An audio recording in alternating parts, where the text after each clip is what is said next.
नमस्कार, स्वागत है आपका न्यूज 24 में और मैं हूं आपके साथ दिव्या अग्रवाल। धर्म गुरुओं का महिलाओं को लेकर विवादित बयान देने का सिलसिला जारी है। इस कड़ी में अनिरुद्धाचार्य, प्रेमानंद महाराज के बाद साध्वी ऋतंभरा का नाम भी जुड़ गया है, जिसने सोशल मीडिया पर रील बनाकर पैसा कमाने वाली लड़कियों और महिलाओं पर विवादित बयान दिया है, जिनका कहना है कि गंदे गानों पर गंदे ठुमके लगाकर जो कमाई होती है, उसके बाद महिलाओं को उनके पति कैसे स्वीकार कर लेते हैं।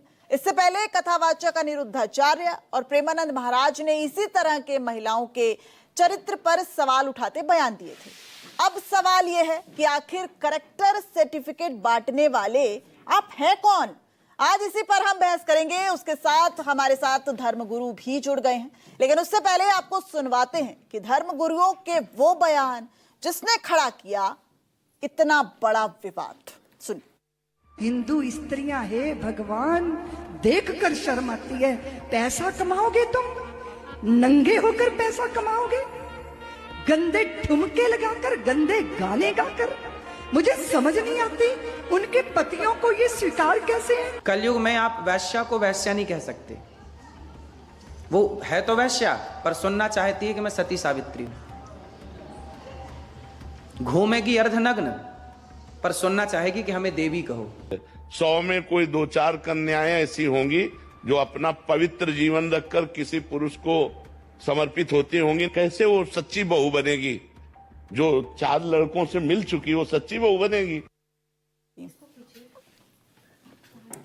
तो अब इस पर बड़ी बहस के लिए एक बड़ा पैनल हमारे साथ जुड़ गया है। हमारे साथ इस वक्त कई धर्मगुरु जो है वो स्टूडियो में मौजूद हैं। उनसे बातचीत अब शुरू करेंगे। अनिरुद्धाचार्य का पहले का बयान, और इस बार भी अपने देश में ही नहीं विदेश में जाकर अनिरुद्धाचार्य के बोल बिगड़े हैं। ये बहती गंगा में हाथ धो रहे हैं या फिर महिलाओं को कैरेक्टर सर्टिफिकेट बांटने वाले ये महाराज हैं कौन? संत का मतलब क्या है? इन सभी विषयों पर आज चर्चा करेंगे। इस वक्त एक बड़ा पैनल हमारे साथ जुड़ गया है। सबका पहले मैं आपके साथ इंट्रोडक्शन करा देती हूं। इस वक्त हमारे साथ मौजूद हैं आचार्य राज मिश्रा जी, स्टूडियो में मौजूद हैं। सर, आपका बहुत बहुत स्वागत है। नेहा दुआ जी हमारे साथ मौजूद हैं। साध्वी विश्वरूपा हमारे साथ मौजूद हैं। थोड़ी देर में इशिका तनेजा हमें ज्वाइन करने वाली हैं। इस वक्त चारू शर्मा जी भी हमारे साथ मौजूद हैं और डॉक्टर सांत्वना श्रीकांत भी इस वक्त हमारी डिबेट में शामिल हो चुकी हैं। आप सभी का बहुत बहुत स्वागत है। चर्चा की शुरुआत में आचार्य राज मिश्रा जी आपके साथ ही करना चाहूंगी। बाबाओं के बोल बिगड़ क्यों रहे हैं, या आप इसे बिगड़े बोल मानते ही नहीं हैं? इससे पहले आप देखिए कि अनिरुद्धाचार्य ने महिलाओं की शादी को लेकर क्या एज होनी चाहिए वो बतानी चाहिए। उसके बाद अब देश में नहीं विदेश में जाकर वो ये बता रहे हैं कि लिव इन क्या है। आप मुझे पहले ये बताइए आचार्य जी कि संत का मतलब या कथावाचक का मतलब आखिर होता क्या है? श्री रामचरितमानस में गोस्वामी तुलसीदास जी ने एक बहुत सुंदर शब्द कहा है, संत सहाहि दुख पर हित लागी और पर दुख हेतु असंत अभागी।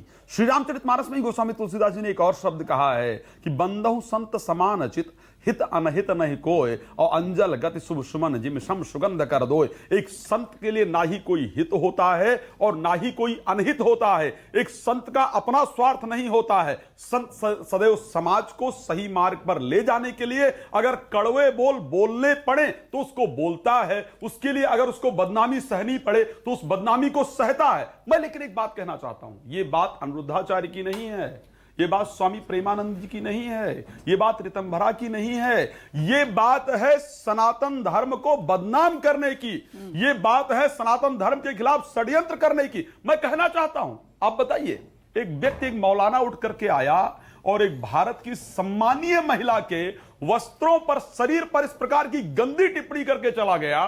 शायद मुझे लगता है इस देश के अंदर प्रदर्शन हुआ ही नहीं। मुझे 4 प्रदर्शन महिलाओं का दिखा दीजिए जहां कहीं दिख गया हो। एक व्यक्ति आया जो खरीद रहा है, रेट लगा रहा है महिलाओं के।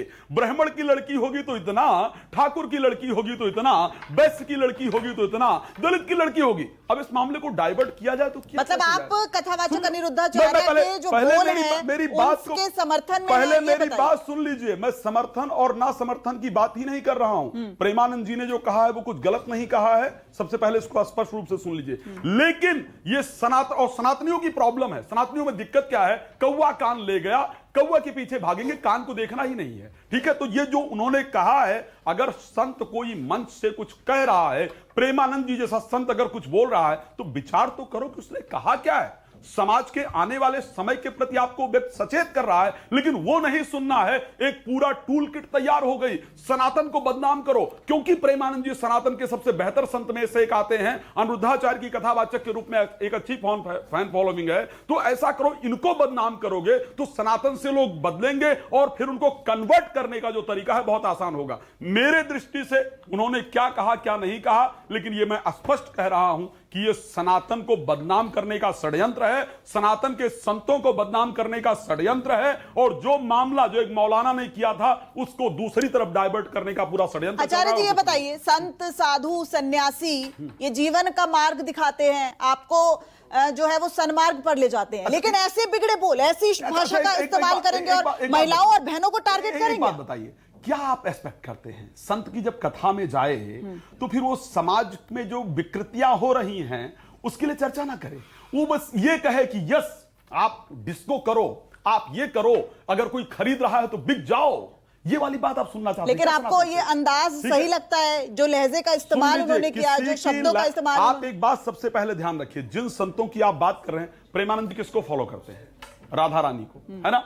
कृष्ण साहिब प्रेमानंद जी बहुत कहते होंगे, अधिकतम प्रेमानंद जी राधा राधा राधा राधा जपो बात करते हैं। अरे जो व्यक्ति देवी को जपने की बात करता है वो संसार, ये हमारे भारतीय समाज के महिलाओं के अगेंस्ट, भारतीय समाज की बेटियों के अगेंस्ट कोई गलत बात निकालेगा तो मैं सबसे पहले कहना चाहूंगा मेरे भारत की जो सम्मानीय महिलाएं हैं वो इस चीज को समझें कि आप ही के अगेंस्ट पूरा षड्यंत्र किया जा रहा है, आपको पूरा बर्बाद करने का, कन्वर्ट करने का, आपका सौदा करने का जो षड्यंत्र था उसमें जो संत जो है वो विरोधी बन रहे हैं, इसलिए लोग उनको बदनाम करने का प्रयास कर रहे हैं। जो प्रेमानंद जी ने कहा है पूरी वीडियो को उठाइए, उसको सुनिए, देखिए। अनिरुद्धाचार्य जी का अगर कोई शब्द गलत है मैं बिल्कुल कहूंगा उस पर विरोध करना चाहिए, लेकिन एक बात यहां भी कहना चाहता हूं। कौन गलत लगता है ना आपको? आप गलत मानते हैं? पहले मैं आ रहा हूं, एक बात यहां कहना चाहता हूं, आपको क्या लगता है जो अनिरुद्धाचार्य जब ये शब्द कह रहे होंगे, सबसे पहले तो व्यासपीठ से नहीं कहा, इसको पूरी तरह ध्यान रखिएगा, वो जब ये शब्द कह रहे होंगे तो क्या उनके सामने महिलाएं नहीं रही होंगी?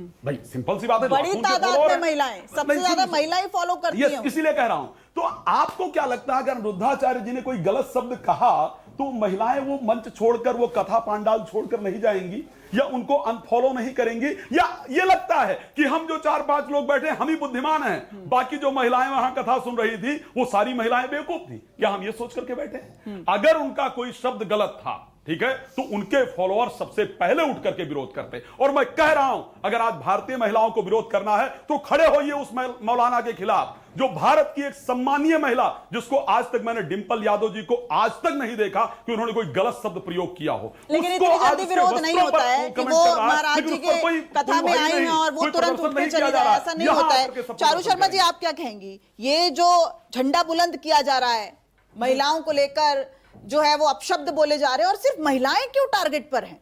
और अब सबसे सनातनी बोल रहे हैं, आप लोग ये समझ, ये कहना चाहते हैं? चारू जी जी बिल्कुल, इजीली टारगेट हमारी देश की बेटियों को ही किया जाता है। ऑलवेज हमारी देश की बेटियां ही टारगेट होती हैं। क्यों नहीं ये शब्द जो इस्तेमाल इन्होंने करे हैं कथावाचक अनिरुद्धाचार्य जी ने, ये लड़कों पे क्यों नहीं करे, पुरुषों पे क्यों नहीं करे, मर्दों पे क्यों नहीं करे? लड़कियों को ही क्यों इजीली टारगेट किया जाता है? ऑलवेज ये जो उनका शब्द है, ये अगर मर्दों के लिए अगर वो यूज करना चाहें तो वो क्या शब्द यूज करेंगे, मैं उनसे जानना चाहती हूँ। एक बारी मेरी इस चैनल के माध्यम से उनसे रिक्वेस्ट है कि प्लीज आपकी डिक्शनरी में मर्दों के लिए इस शब्द का क्या डेफिनेशन है, प्लीज मुझे बताइएगा। हमारी पूरी देश की जनता जानना चाहती है। और लिविन में क्या, लिविन में सिर्फ लड़की रह रही है? लड़की रहती है, लड़का रहता है साथ में, तब लड़की रहती है। प्लीज मुझे बताइए प्रेमानंद जी ने जो कहा है वो सही है या नहीं? उन्होंने दोनों के लिए कहा है या नहीं? प्लीज हाँ और ना बताइए, प्रेमानंद जी ने सही कहा है या नहीं? प्रेमानंद जी ने तो दोनों को कहा है, इसलिए मैं पूछ रहा हूं कि वो सही है या नहीं। प्रेमानंद जी का मैं यहाँ पे डेफिनेशन थोड़ी सी क्लियर कर देती हूँ, जो मैंने उनकी वीडियो देखी। हाँ और ना बताइए, प्रेमानंद जी ने दोनों के लिए कहा है, दोनों के लिए कहा है, दोनों के लिए, बिल्कुल दोनों के लिए कहा है, लेकिन कहीं ना कहीं उनका एक मैसेज ये जरूर है, युवाओं के लिए है, देश के बच्चों के लिए है।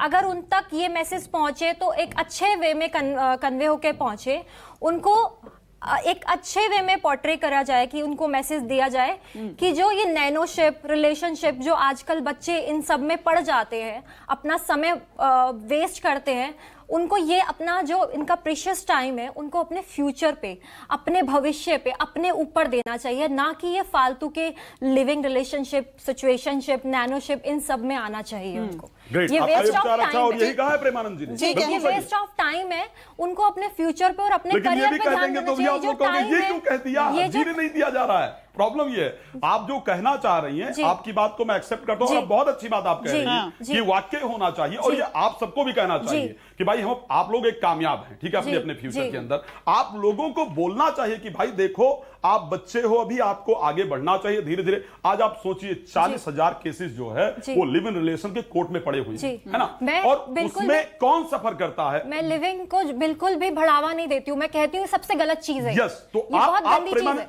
यही तो ये वाला अगर मैसेज आप लोगों की तरफ से जाएगा ना, जी। तो समाज अपने आप सुधरेगा। हाँ। कि हम लेकिन यहाँ आए, चरित्र बिना पर लिविंग के भी फैसला कामयाब हुआ जा सुनाने सकता का जो हक अनुरुद्धाचार्य जी संतों ने को कहा है, किसने दिया? लड़कियों के नेहा जी ऊपर- आप बताइए जरा, जो उन्होंने सीधा समझाइए, ये गंदे ये शब्द का हक प्रयोग किया, किसने वो दिया? सबसे ही बुरा है। कौन होते हैं ये कैरेक्टर सर्टिफिकेट बांटने वाले? Exactly. और हमारे देश में नहीं, अब अमेरिका में कथा वाच रहे हैं और वहां पर लिव इन को लेकर सवाल खड़े कर रहे हैं।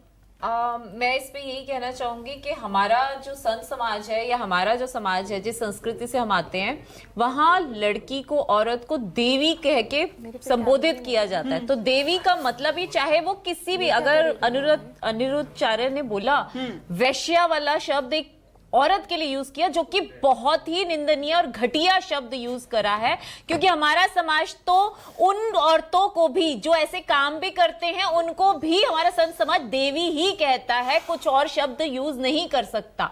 लेकिन उन्होंने ये शब्द यूज करके अपनी मानसिकता दिखाई है कि जो कि गलत बात है। अब रही प्रेमानंद जी की बात, तो प्रेमानंद जी की सभी इज्जत करते हैं, हर महिला मुझे लगती है, क्योंकि उन्होंने प्यार की जो परिभाषा सबके सामने रखी है, एक राधा और कृष्ण के प्रेम की जो परिभाषा सबके सामने रखी है देश के सामने, वो अद्भुत है। उनका समझाने का तरीका यूथ को भी समझ आता है, यूथ को भी समझ आता है कि किस तरीके से प्रेम करना चाहिए और प्रेम के क्या मायने हैं। लेकिन अगर वो लिव इन रिलेशनशिप को गलत कह रहे हैं, तो मैं इतना ही कहना चाहूंगी कि उसको बढ़ावा देना का हमारा भी कोई मकसद नहीं है कि लिव इन में आजकल के, जैसे इन्होंने बताया कि नैनोशिप, सिचुएशनशिप, रिलेशनशिप, पता नहीं कौन से शिप, अभी तो बहुत सारे नाम है जो शायद हमें पता भी नहीं होगा, क्योंकि आज इतनी ज्यादा ऐसा हो गया, एक एक दिन में रिलेशनशिप में लोग आते हैं, अगले दिन छोड़ देते हैं। तो कहीं ना कहीं इसको थोड़ा सा बढ़ावा नहीं देना चाहिए। लेकिन मैं एक बात संत समाज से पूछना चाहती हूँ, कभी किसी लड़की ने किसी से प्यार किया और वो इंसान सही नहीं है, तो क्या करना चाहिए? उसे उसी के साथ चिपके रह जाना चाहिए?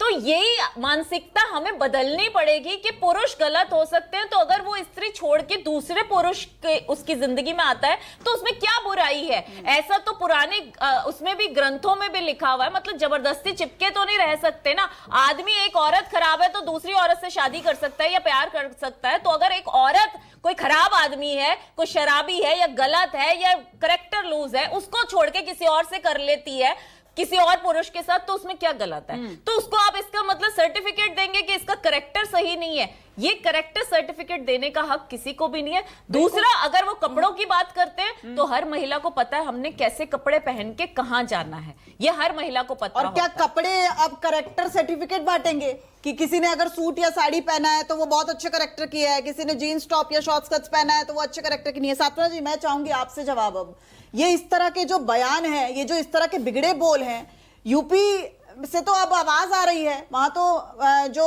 महिला आयोग की अध्यक्ष है वो कह रही है कि इस तरह की गंदगी, इस तरह की घटिया सोच कथावाचक की कार्रवाई होनी चाहिए। मैं एक बात कहूंगी कि कौन सी बात कहाँ कैसे कही जाती है, ये सलीका हो तो हर बात सुनी जाती है। देखिए, सबसे बड़ा प्रॉब्लम यह है कि जो इंटरप्रिटेशन किया जा रहा है चीजों का, यहाँ दो संतों की बात है। अनिरुद्धाचार्य ने बिल्कुल गलत कहा, महिला को वैश्या कहने का उनको कोई हक नहीं है। किस आधार पर उन्होंने ये बात कह दी? दूसरी, प्रेमानंद महाराज ने ये कहा कि व्यभिचार नहीं किया जाना चाहिए। देखिए, हर बात के प्रोज और कॉन्स होते हैं वो, और जो हमारे संत हैं वो समाज को एक दिशा निर्देश प्रदान करते हैं। लेकिन संत का जो गुण मिश्रा जी बता रहे थे, संत के अंदर वो गुण होने चाहिए, तभी हम उसे संत मानते हैं। अपनी पब्लिसिटी और पीआर बनाने के लिए आप कभी महिलाओं को वैश्या कह देंगे, कभी और बीभत्स शब्द उपयोग कर लेंगे, तो ये सही नहीं है। दूसरी बात आती है कैरेक्टर सर्टिफिकेट की। दुनिया में ये किसी को हक नहीं है कि आप किसी भी व्यक्ति के लिए, सिर्फ महिलाओं के लिए नहीं, किसी भी व्यक्ति के लिए कैरेक्टर सर्टिफिकेट नहीं दे सकते हैं।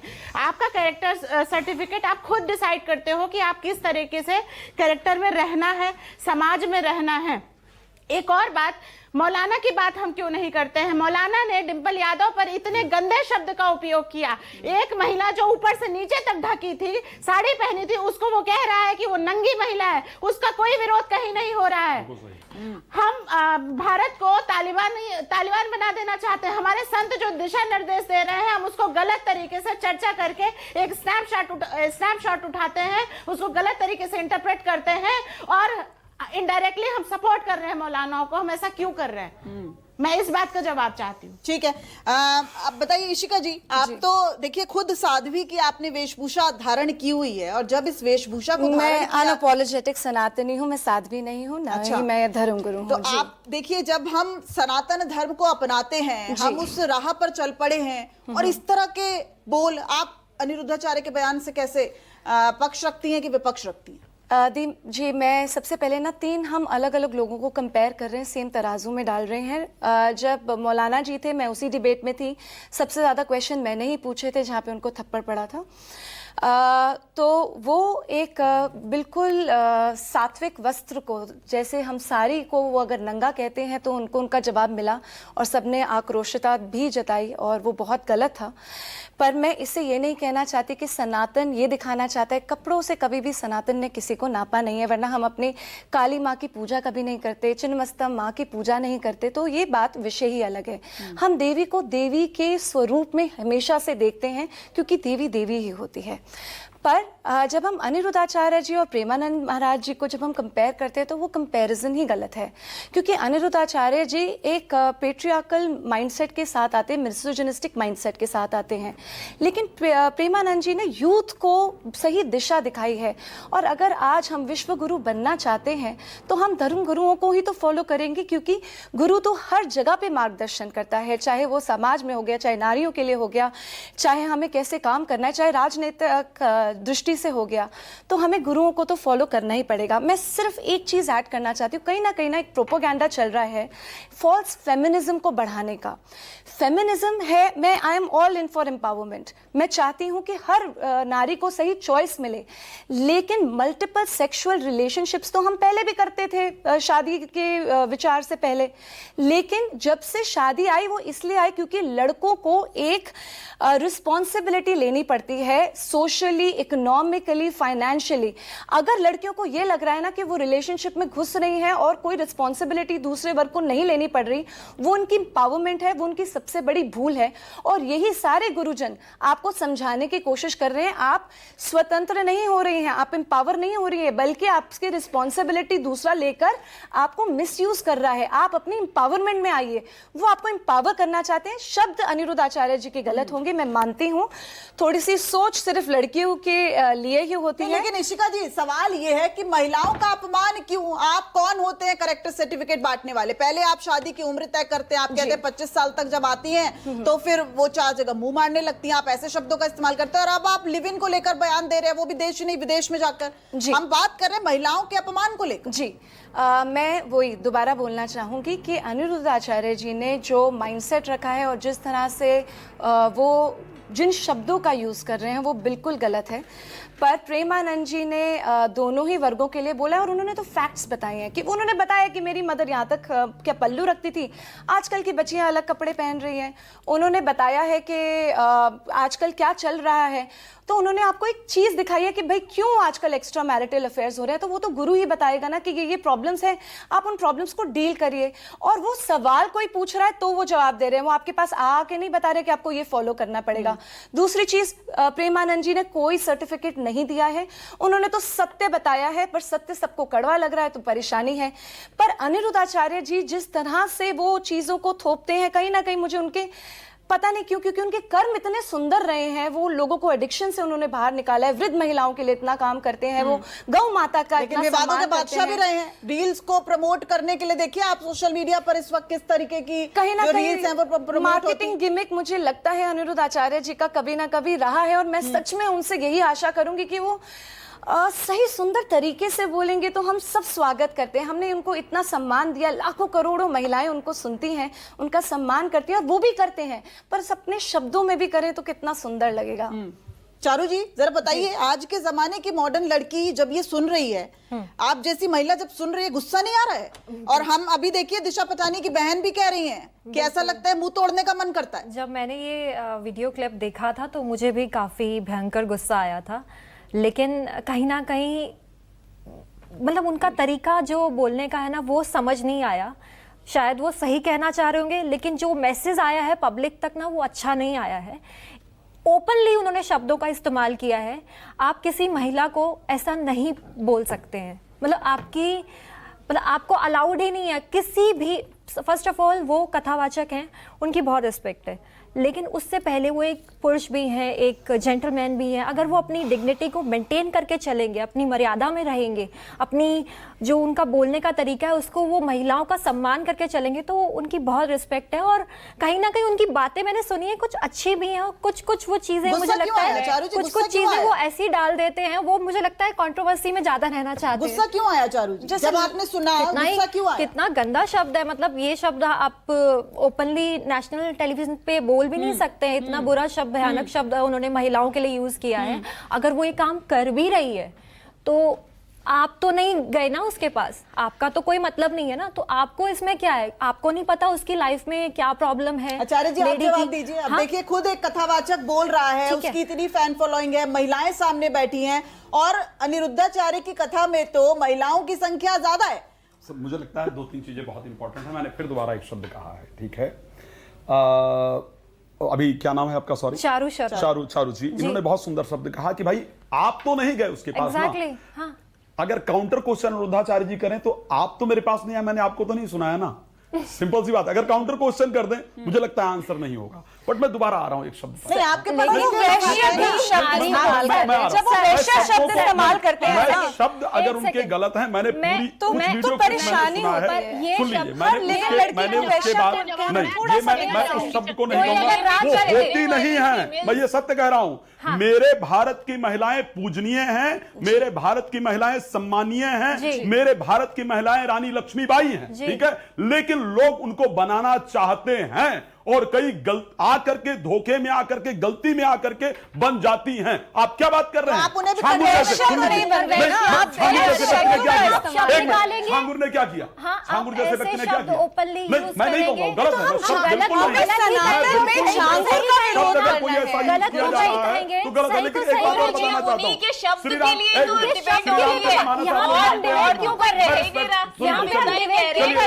बताना चाहता हूँ, क्यों कर रहे हैं? देखिए सनातन को ना शक्ति को सशक्त करना पड़ेगा। हम उनको बाल विवाह के लिए प्रमोट नहीं कर सकते, हम अपनी नारी शक्ति को घर घर के अंदर नहीं ले सकते। बाल विवाह की बात करें, बनाया या नहीं बनाया, बनाने का प्रयास किया या नहीं किया, मुझे बात बता दीजिए। बनाने का प्रयास किया या नहीं किया? हो सकता है मैं किसी का समर्थन नहीं करता हूँ। कोई भारतीय महिला को वेश्या कहे वो मैं बिल्कुल एक्सेप्ट नहीं करूंगा।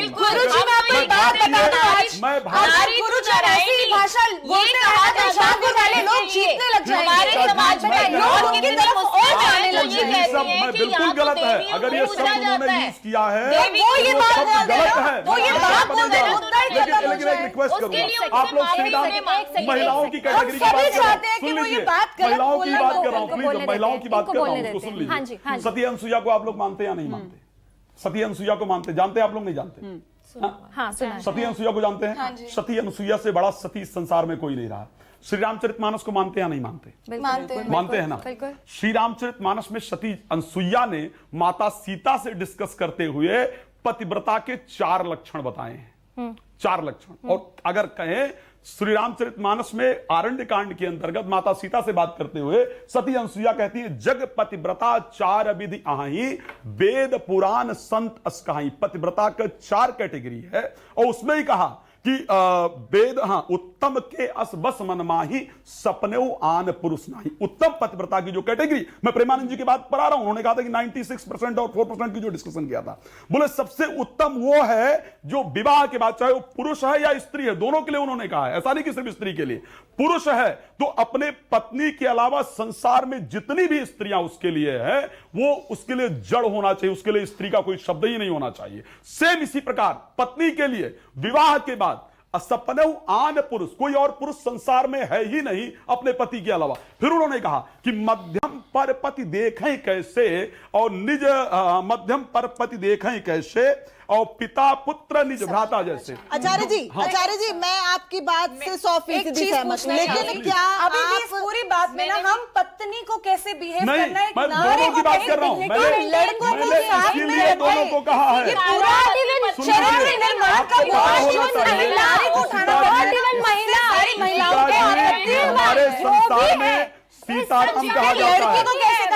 दोनों की बातें करें ना। हमारे सनातन में सीताराम कहा जाता है, आपको पता है? राम सीता किसी ने कहा आज तक? हाँ, पर हमारे जब आप सनातन में राधा संबोधित कृष्ण कर रहे कहा हैं, मैं जाता सब है। आपसे ये तो रिक्वेस्ट सबसे करूंगी पहले कि दोनों की सनातन को बातें समझने करें। का प्रयास कीजिए और उस षड्यंत्र को समझने का प्रयास मैं कीजिए जो आप समझती हूँ लोगों गुरुजी। को उलझाना चाह रहा है। सवाल तो सुन ठीक है? लीजिए, सवाल ये है मैं कि समझती सिर्फ हूँ महिलाओं गुरुजी, की परेशानी टारगेट क्यों किया जाता है और हमेशा?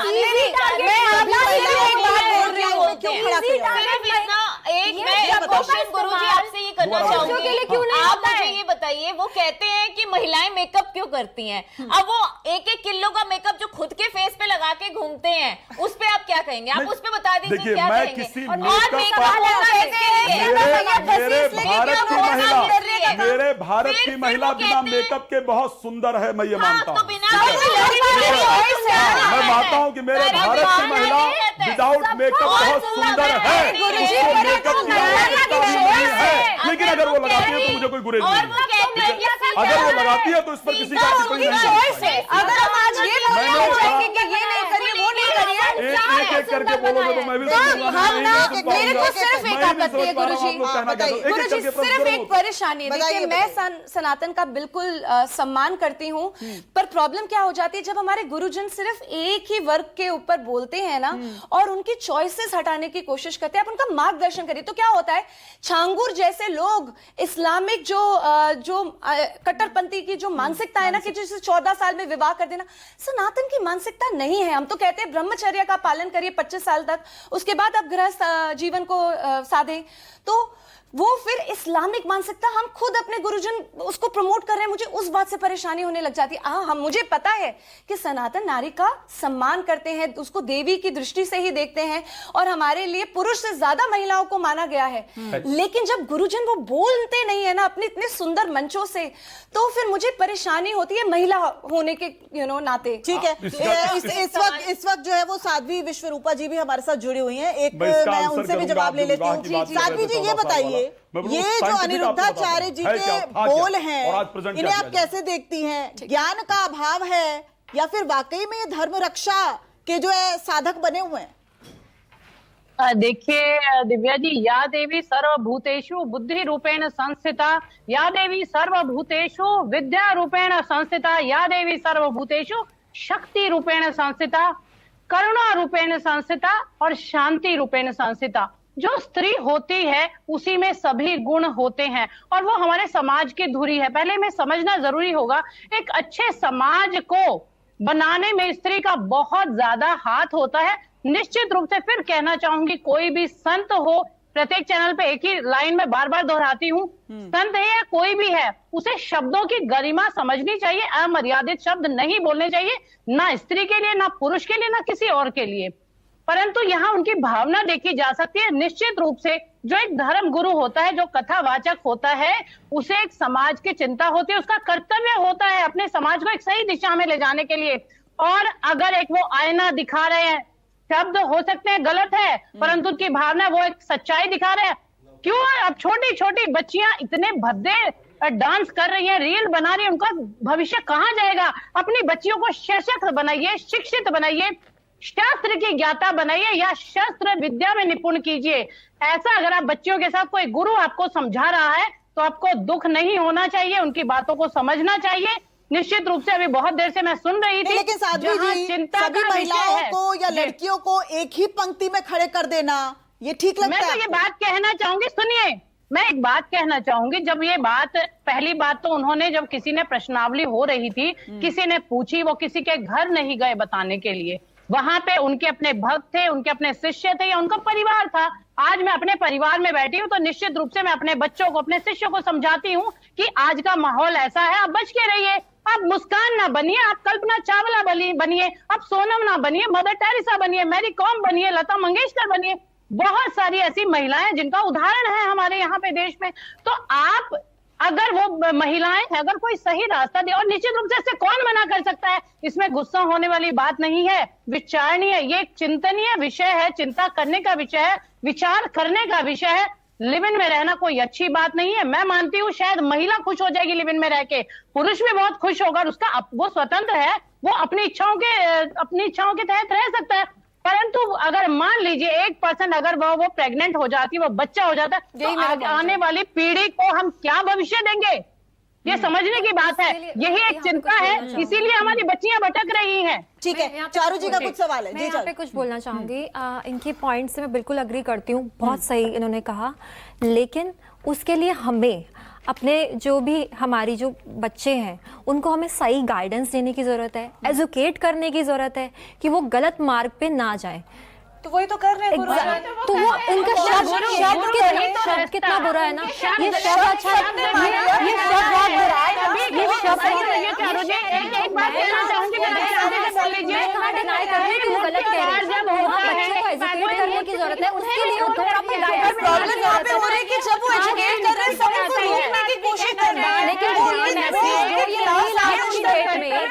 गुरु जी ने तो गाइड करी आचार्य जी की जो रील वायरल हो रही है, शब्दों का उपयोग कर रहे हैं, विवाह है जो एक हाँ, बिल्कुल गंधर्व विवाह है, जिसमें स्त्री पुरुष अपनी पसंद से विवाह करते हैं और उसके पहले वो साथ रहकर भी देखते हैं, इसके बाद विवाह करते हैं। दूसरी घोटुल प्रथा, आदिवासी प्रजातियों में एक प्रथा है घोटुल प्रथा, जिसमें पहले वो साथ में रहते हैं, विवाह करते हैं, मतलब लिव इन रिलेशनशिप में है।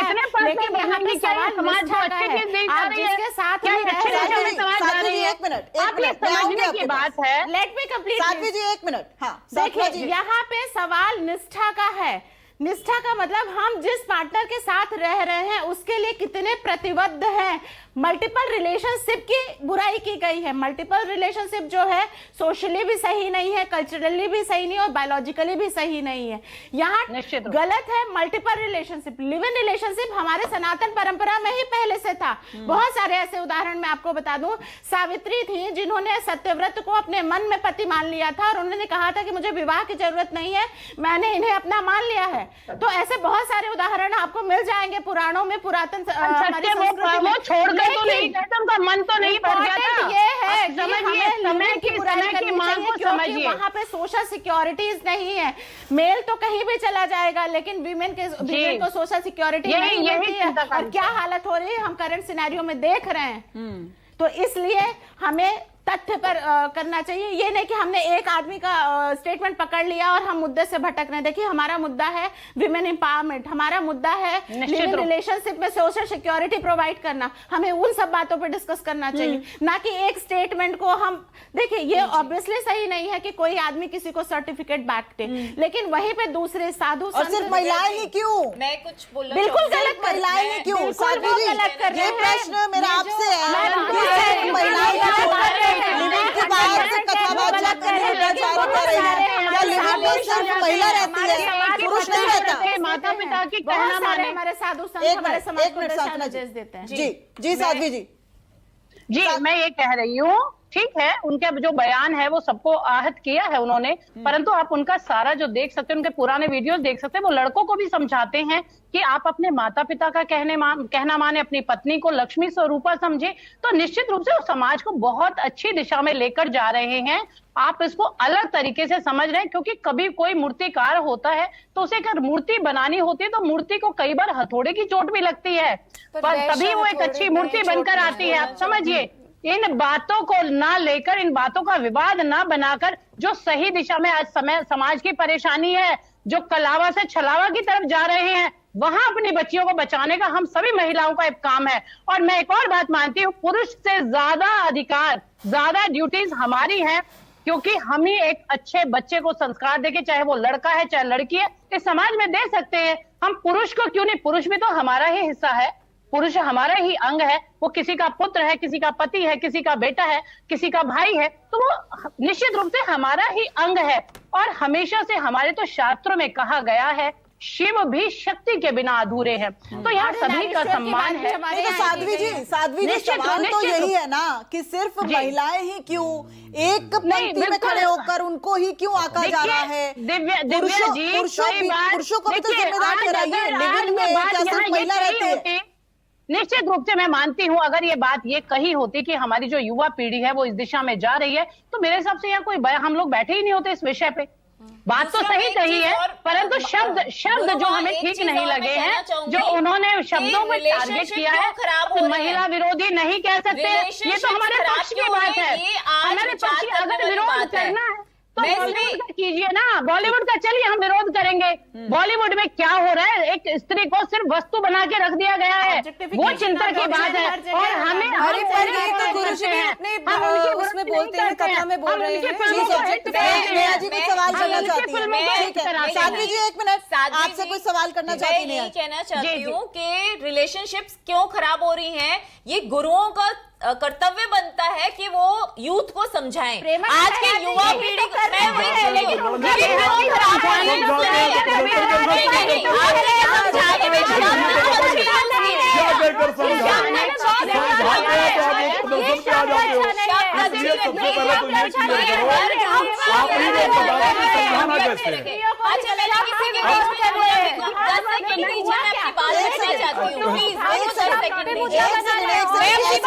सब बोलेंगे तो कुछ समझ नहीं आएगा। नेहा जी एक सवाल पूछ रही है साध्वी जी से। मैं ये कहना चाहती हूँ कि कर्तव्य बनता है गुरुओं का ये कहना कि रिलेशनशिप, मल्टीपल रिलेशनशिप्स खराब है, और क्या कारण है समाज को ये समझाना चाहिए। इमोशनली, फिजिकली, मेंटली जब लड़की सेटिस्फाई, एक औरत नहीं होती तो वो दूसरे रिलेशन में जाती है, उसको कोई जरूरत नहीं है अदरवाइज जाने के लिए। तो समाज एक बात सुनिए,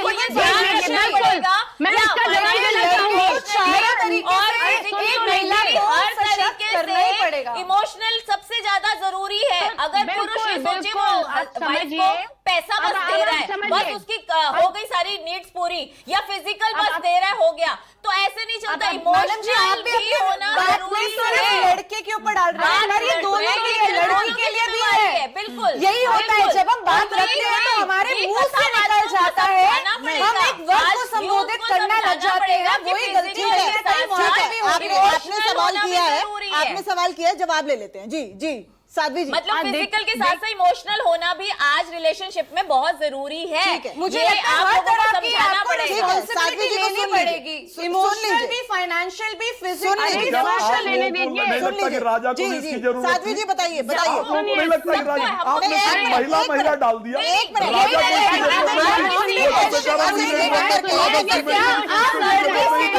दोनों की आवश्यकता है, महिला या पुरुष, ये बोलिए कि पति पत्नी को एक दूसरे का मेंटल जरूरत है, ये सब बोलिए। आप बार बार महिलाओं पर मेरे भारत की महिला, मैं दोबारा बता रहा हूँ, मेरे भारत की महिला इतनी कमजोर नहीं है कि उसको किसी की सपोर्ट करने की जरूरत पड़े। भारत की महिला है जो घर को चलाती है। कितना निभा रही है महिलाएं, कितनी रिस्पॉन्सिबिलिटी ले रही है। हम ये क्यों हम फेमिनिज्म का झंडा बुलंद करके कि महिलाओं को कपड़े नहीं पहनने चाहिए, इसका अधिकार है, लेकिन वो रिस्पॉन्सिबिलिटी कितनी निभा रही है। आजकल महिलाएं खुद भी इमोशनली अवेलेबल नहीं होती है, सोशली अवेलेबल नहीं होती है, उनको 4 चक्कर चल रहे तो बता नहीं रही होती है, खुद भी फाइनेंशियली अवेलेबल नहीं होती है। एक मिनट जवाब ले लेते हैं। लड़कों के साथ जी बताइए। नहीं, मेरा सवाल ये है कि देखिए, जब हम भी पूछते हैं ना, जब महिला वर्ग भी पूछती है ना, तो वो सिर्फ लड़कों से पूछती है। मैं ये कह रही हूँ कि social, financial, mental and emotional, ये सारी चीजें लड़की को भी उतनी ही देनी पड़ेंगी जितना हम लड़कों से एक्सेप्ट करते हैं, हम मांगते हैं, उनके रिस्पॉन्सिबल ठहराते हैं। पर जब हम मांगते हैं, एक सेकंड में कंप्लीट, अब हमारे पास समय की कमी कमी है। इस वक्त बड़ी खबर भी आ गई है। आप सभी का बहुत बहुत शुक्रिया। ये चर्चा जारी रहेगी।